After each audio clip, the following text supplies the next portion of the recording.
Students, आपकी अपनी इन online classes में आप सभी का वेलकम है। आज हम लोग हमारी इस क्लास में स्टडी करेंगे एशिया के भूगोल में एशिया के अपवाह तंत्र के बारे में। जैसा कि पिछले वीडियोस में हम लोगों ने एशिया के इंट्रोडक्शन एवं एशिया के फिजिकल डिवीज़न में हम लोगों ने स्टडी कर ली थी। देन हम लोग पढ़ते हैं एशिया के ड्रेनेज सिस्टम के बारे में। तो जैसा कि पिछले वीडियोस में भी हम लोगों ने अध्ययन किया था कि एशिया महाद्वीप विश्व में क्षेत्रफल की दृष्टि से सबसे प्रथम स्थान पे आता है।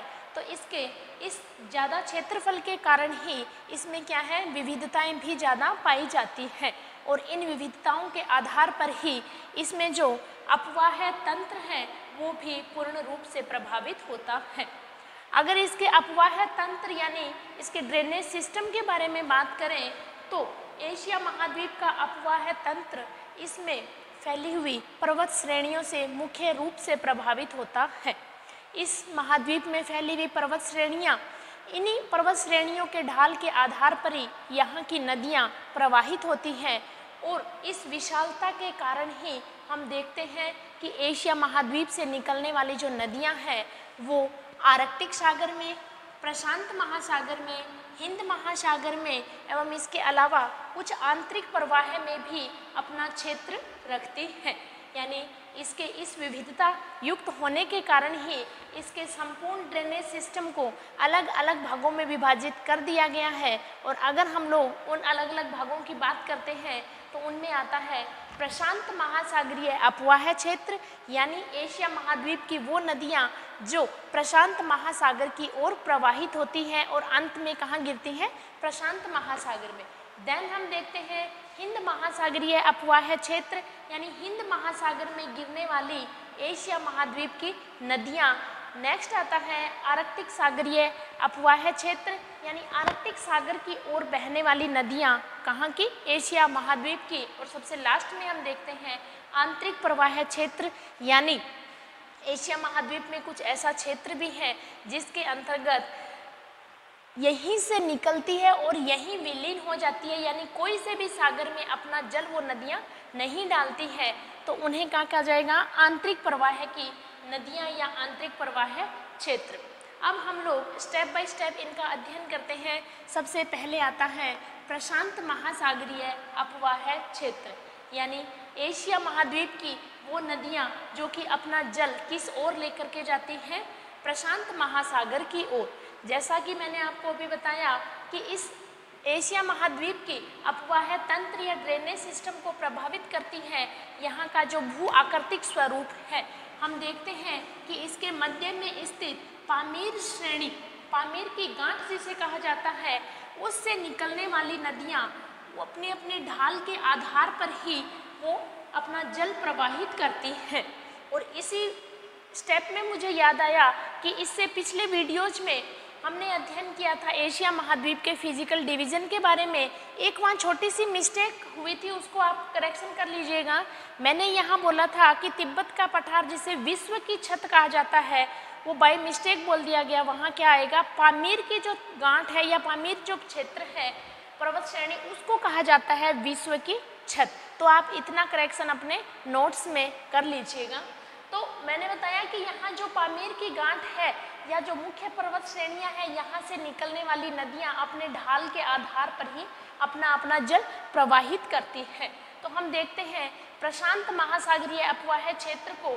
तो प्रशांत महासागर की ओर बहने वाली नदियाँ, सबसे पहले आपको मैप में भी दिख रहा होगा कि प्रशांत महासागर कहाँ है, एशिया महाद्वीप के पूर्व की ओर प्रशांत महासागर। एशिया महाद्वीप के पूर्व की ओर बहने वाली नदियाँ, जिसमें नंबर 1 आ जाता है आमूर नदी। कौन सी नदी, आमूर नदी, जो कि रशिया और चीन की सीमा भी बनाती है। कुछ दूरी तक रशिया और चीन के सीमा क्षेत्र में भी बहती है। ये बनती कहाँ से है, सिल्का और आर्गुन नाम की दो धाराएं आती हैं और उनके संगम के बाद निकलती है कौन सी नदी, आमूर नदी। रूस और चीन की सीमा बनाते हुए ये प्रशांत महासागर की ओर बहती हुई आगे जाकर के गिर जाती है टाटरी की खाड़ी में। कौन सी खाड़ी, टाटरी की खाड़ी में गिर जाती है। और इसकी सहायक नदी हम लोग देखते हैं तो इसकी सहायक नदी है सुगारी नदी, यानी आमूर नदी की सहायक कौन सी है? सुगारी नदी। नेक्स्ट आमूर के बाद आती है यानी रूस की प्रशांत महासागर की ओर बहने वाली एक ही नदी है जो है आमूर। देन हम देखते हैं चीन देश की है कौन से महाद्वीप में? एशिया महाद्वीप में, बह आ रही है प्रशांत महासागर की ओर, तो उसमें आ जाती है हांगहो नदी, यांगत्से नदी, सीक्यांग नदी। हांगहो नदी जो है वो निकलती है कुनलुन श्रेणी के बयानहर पर्वत से। कहाँ से निकलती है? कुनलुन श्रेणी के बयानहर पर्वत से निकलती है और निकलने के बाद यह प्रशांत महासागर की ओर प्रवाहित होती है और लोयस के पठार से यह प्रवाहित होती हुई निकलती है।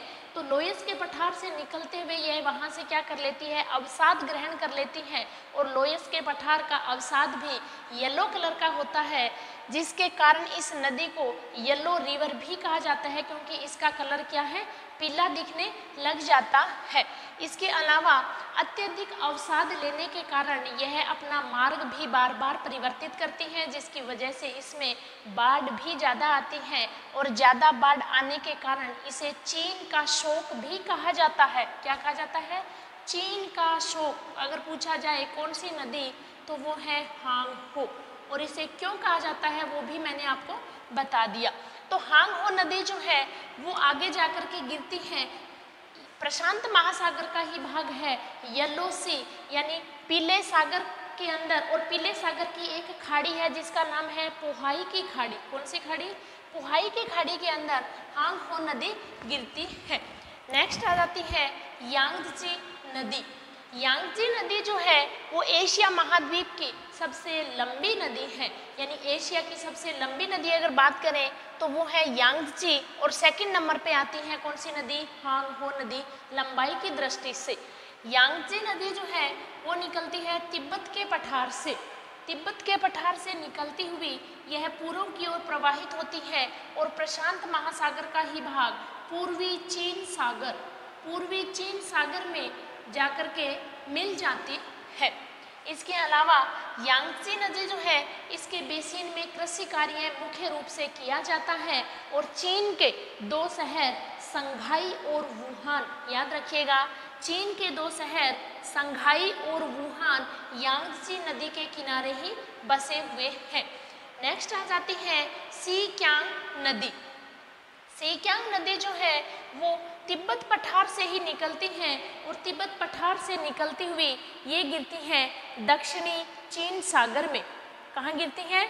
दक्षिणी चीन सागर में गिरती है और इसमें अनेक नदियों के मिलने के कारण इसको पर्ल नदी भी कहा जाता है, यानी आगे जाकर के इसमें अनेक धाराएं मिल जाती हैं, जिस कारण इसे क्या कहा जाता है? पर्ल नदी भी कहा जाता है। और इसके द्वारा जो दक्षिणी चीन सागर में डेल्टा बनाया जाता है उसे पर्ल डेल्टा भी कहा जाता है। नेक्स्ट सीक्यांग के बाद आ जाती है रेड रिवर, लाल नदी, जो कि इंडो चीन की ही या चीनी क्षेत्र से ही निकलने वाली नदी है।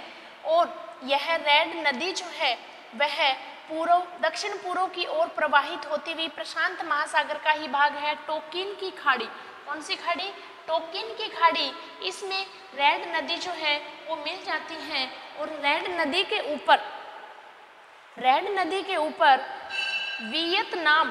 वियतनाम जो देश पड़ता है दक्षिणी पूर्व का, उसकी राजधानी हनोई, वियतनाम की राजधानी हनोई जो है वो रेड रिवर पे ही स्थित है।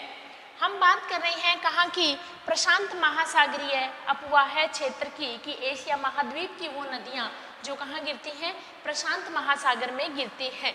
नेक्स्ट हम देखते हैं कि प्रशांत महासागर में गिरने वाली मेकांग नदी। कौन सी नदी?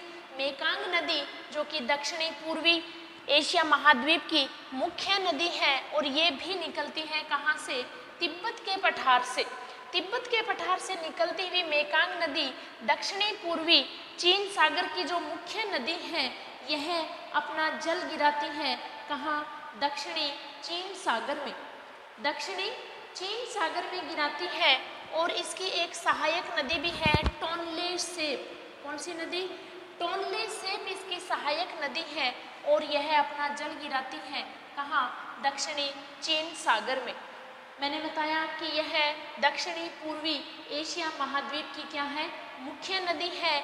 और यहाँ से यह निकलते हुए जो दक्षिणी पूर्वी एशियाई देश हैं, लाओस, वियतनाम, कंबोडिया, इन देशों की सीमा बनाती हुई, आपस में इन देशों की सीमा बनाती हुई भी ये नदी क्या यहाँ से निकलती है।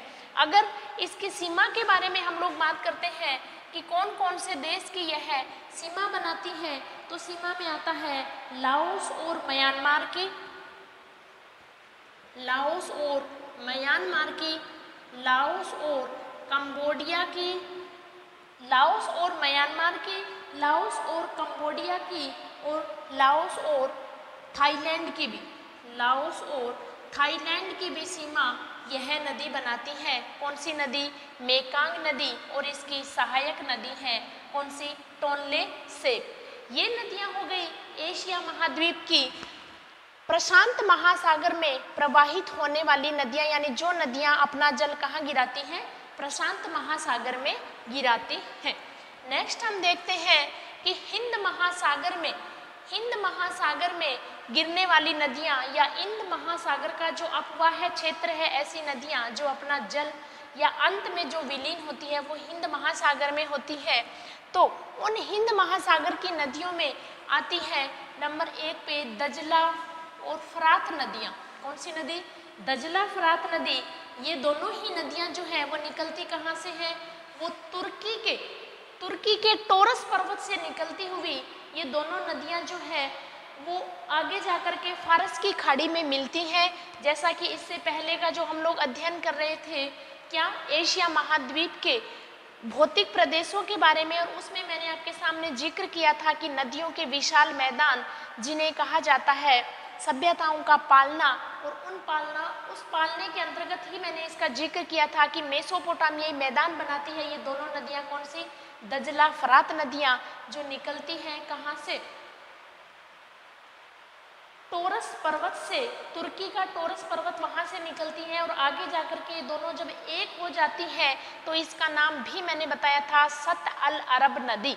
सत अल अरब नदी इसको कहा जाता है जब ये दोनों एक हो जाती हैं और आगे जाकर के ये कहाँ गिरती है? हिंद महासागर का ही भाग, फारस की खाड़ी। और इन दोनों नदियों के द्वारा निर्मित जो मैदान है जिसे कहा जाता है दजला फरात मैदान या मेसोपोटामियाई मैदान, यानी इन नदियों के द्वारा दजला फरात एवं मेसोपोटामियाई मैदान बनाया जाता है। नेक्स्ट हम देखते हैं कि इनमें से जो ये फरात नदी है, फरात नदी जो है वो पश्चिमी एशिया की सबसे लंबी नदी है। जो हमने पश्चिमी या दक्षिणी पश्चिमी एशिया पढ़ा था उनमें सबसे लंबी नदी है कौन सी? फरात नदी। इसके अलावा हिंद महासागर में गिरने वाली नदियों का हम लोग देखते हैं तो आती है सिंधु नदी, जो कि अपने भारत एवं पाकिस्तान से बहती हुई कहाँ गिरती है? हिंद महासागर में गिरती है। सिंधु नदी के अलावा अपने भारत देश में गंगोत्री ग्लेशियर से निकलने वाली गंगा नदी, जो कि भारत एवं बांग्लादेश में बहती हुई कहाँ गिरती है? बंगाल की खाड़ी में गिरती है। इसके अलावा चीन, भारत एवं बांग्लादेश से बहती हुई एक मुख्य नदी कौन सी नदी? ब्रह्मपुत्र नदी। कौन सी नदी? ब्रह्मपुत्र नदी, जो कि आगे जाकर के गंगा के साथ मिलती हुई कहाँ गिरती है? बंगाल की खाड़ी में गिरती है। ये भी क्या है? मुख्य अपवाह क्षेत्र बनाती है। सिंधु, जिसकी सहायक नदियां जो है झेलम, चेनाब, रावी, व्यास, ये सब क्या है? भारत के उत्तरी भारत का मुख्य अपवाह तंत्र है। इसके अलावा गंगा, ब्रह्मपुत्र, ये कहाँ गिरती है? हिंद महासागर में गिरती है। नेक्स्ट आती है इरावदी नदी। इरावदी नदी जो है वो हिमालय की श्रेणियों से निकलने वाली जो अनेक धाराएं हैं उनके मिलने से बनती है इरावदी नदी, जो कि आगे जाकर के गिरती है कहाँ? अंडमान सागर में। अंडमान सागर में गिरती है और यह पूर्वी म्यांमार की मुख्य नदी है। कौन सी नदी? इरावदी नदी। इरावदी नदी जो है वो भी म्यांमार एवं थाईलैंड की सीमा बनाती है। कौन सी नदी? इरावदी नदी। और इसके बाद एक नदी आती है साल्विन नदी। कौन सी नदी? साल्विन नदी, जो कि तिब्बत के पठार से निकलती है और मर्तबान की खाड़ी में गिरती है। कौन सी नदी? साल्वीन नदी, जो कि इरावदी के बाद साल्वीन नदी भी एक मुख्य नदी है जो तिब्बत के पठार से निकलती हुई मर्तबान की खाड़ी में गिरती है और शान के पठार पे यह बहती है। कहाँ बहती है? शान के पठार पे बहती है और यह म्यांमार और थाईलैंड की सीमा बनाती है। सॉरी, अभी मैंने आपको बताया कि इरावदी नदी नहीं बनाती है। साल्वीन नदी जो है वो थाईलैंड और म्यांमार की सीमा बनाती हुई और आगे जाकर के कहाँ गिरती है? मर्तबान की खाड़ी में। ये हो जाती है हिंद महासागरीय अपवाह क्षेत्र, यानी वो नदियाँ जो अपना जल कहाँ गिराती हैं? हिंद महासागर में गिराती है। नेक्स्ट हम देखते हैं कि आर्कटिक सागरीय क्षेत्र। कौन सा क्षेत्र? आर्कटिक सागरीय क्षेत्र। आर्कटिक सागर क्षेत्र यानी एशिया महाद्वीप के उत्तर की ओर स्थित कौन सा सागर? आर्कटिक सागर। और मैंने आपको बताया था कि एशिया महाद्वीप का ढाल भी दक्षिण से उत्तर की ओर है और इसी आधार पे यहाँ से निकलने वाली नदियाँ भी अपना जल कहाँ गिराती हैं? आर्कटिक सागर में गिराती हैं। तो इस अपवाह क्षेत्र में हम देखते हैं सबसे पहले ओब नदी। कौन सी नदी? ओब नदी, जो कि अल्ताई माउंटेन से निकलती है, यानी अल्ताई पर्वत से निकलती हुई यह ओब नदी जो है वो आर्कटिक सागर की ओर बहती है और आर्कटिक सागर में अपना जल डाल देती है। और आर्कटिक सागर में डालने से पहले ये यहाँ क्या करती है? एस्चुरी बनाती है और इसके द्वारा बनाई हुई जो एस्चुरी है, जिसे हिंदी में कहा जाता है ज्वार नद मुख, यानी इस ओब नदी के द्वारा बनाई गई जो एस्चुरी है वो विश्व की सबसे लंबी एस्चुरी है। कौन सी? ओब नदी के द्वारा निर्मित एस्चुरी। इसकी सहायक नदी की हम बात करते हैं तो इसकी सहायक नदी है इर्तिस नदी, यानी ओब नदी की सहायक नदी जो है वो है इर्तिस नदी। और यह मैंने बताया कि विश्व का सबसे लंबा नदमुख बनाती है।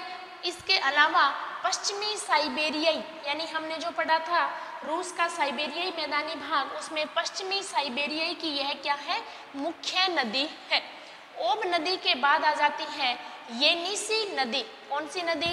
येनिसी नदी, जो कि सयान पर्वत से निकलती है और ओब नदी के समान ही दक्षिण से उत्तर की ओर बहती हुई अंत में अपना जल कहाँ गिराती है? आर्कटिक सागर में गिराती है। और इसकी सहायक नदी है अंगारा नदी। कौन सी नदी? अंगारा नदी येनिसी नदी की सहायक नदी है। और अंगारा के अलावा एक नदी और है तुंगस्का नदी। कौन सी नदी? तुंगस्का नदी भी अंगारा की तरह ही इसकी क्या है? सहायक नदी है और यह आर्कटिक सागर के येनिसी की खाड़ी में अपना जल गिराती है। कौन सी नदी? येनिसी नदी। इसके अलावा येनिसी नदी जो है ये भी ओब नदी के समान ही एस्चुरी बनाती है और इस नदी के बेसिन में, ध्यान रखिएगा, इस नदी के बेसिन में तेल भंडार भी पाए जाते हैं।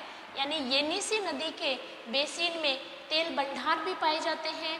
साथ ही जिस प्रकार से पश्चिमी साइबेरिया की मुख्य नदी ओब है, उसी प्रकार से पूर्वी साइबेरिया एवं पश्चिमी साइबेरिया की सीमा रेखा बनाती है कौन सी नदी? यानी प्राकृतिक सीमा बनाती है कौन सी नदी? येनिसी नदी। इसके अलावा हम देखते हैं आर्कटिक सागरीय क्षेत्र में नंबर 3 नदी लीना नदी। कौन सी नदी? लीना नदी, जो कि निकलती है बेकाल पर्वत से। बेकाल झील, जो कि एशिया की सबसे डीपेस्ट झील है, सबसे गहरी झील जो है, उस झील के पास ही पर्वत पड़ता है बेकाल पर्वत। और उस बेकाल पर्वत से निकलती हुई लीना नदी जो है वो लेप्टेव सागर, आर्कटिक सागर का ही भाग है लेप्टेव सागर, और लेप्टेव सागर में अपना जल गिराती है कौन सी नदी? लीना नदी। इसके साथ ही यह जो है रूस की सबसे लंबी नदी भी है। यानी रूस की सबसे लंबी नदी कौन सी है? लीना नदी। और इस नदी के जो बेसिन हैं, इस नदी के जो बेसिन हैं, इनकी मुख्य विशेषता कि इसमें सोने के निक्षेप, यानी सोने के निक्षेप कहाँ पाए जाते हैं? लीना नदी में, लीना नदी के बेसिन में, जबकि येनिसी नदी के बेसिन में पाए जाते हैं तेल के भंडार। ये हम लोगों ने देखी क्या? आर्कटिक सागरीय क्षेत्र की नदियाँ। इसके अलावा लास्ट और नंबर 4 अपना बचता है आंतरिक प्रवाह क्षेत्र, यानी एशिया महाद्वीप के अंतर्गत अनातोलिया पठार, पूर्व में स्थित अनातोलिया पठार से लेकर के पश्चिम में स्थित मंचूरिया मैदान तक आंतरिक प्रवाह है, यानी इस प्रकार का क्षेत्र है जहां आंतरिक प्रवाह की नदियां पाई जाती है, यानी आंतरिक भाग से ही नदियां निकलती हैं और कोई भी सागर में अपना जल ना गिरा करके उसी क्षेत्र में ही अपना अस्तित्व खो देती हैं। वो कौन सी नदियां कहलाती हैं? आंतरिक प्रवाह की नदियां। इन आंतरिक प्रवाह की नदियों में अगर हम लोग जिक्र करें तो सबसे पहले आती है सिरदरिया और आमूदरिया नदी। कौन सी नदी? सिरदरिया और आमूदरिया नदी। सिरदरिया और आमूदरिया नदी जो है वो निकलती है कहाँ से? पामीर गांठ क्षेत्र से। पामीर गांठ क्षेत्र से निकलती है, यानी पामीर जो पर्वत श्रेणी है यहीं से निकलती है सिरदरिया और आमूदरिया दोनों नदियां, और अंत में कहाँ गिरती हैं? अरल सागर में। अरल सागर में ये अपना जल गिराती है सिरदरिया और आमूदरिया। जो हम लोगों ने देखा था मध्य एशियाई भाग, कौन सा भाग? जहाँ स्थान वाले देश हैं उस भाग की यह क्या है? मुख्य नदी है सिरदरिया और आमूदरिया। इन दोनों में से आमूदरिया नदी जो है वो नदी अफगानिस्तान, उज्बेकिस्तान, इसके अलावा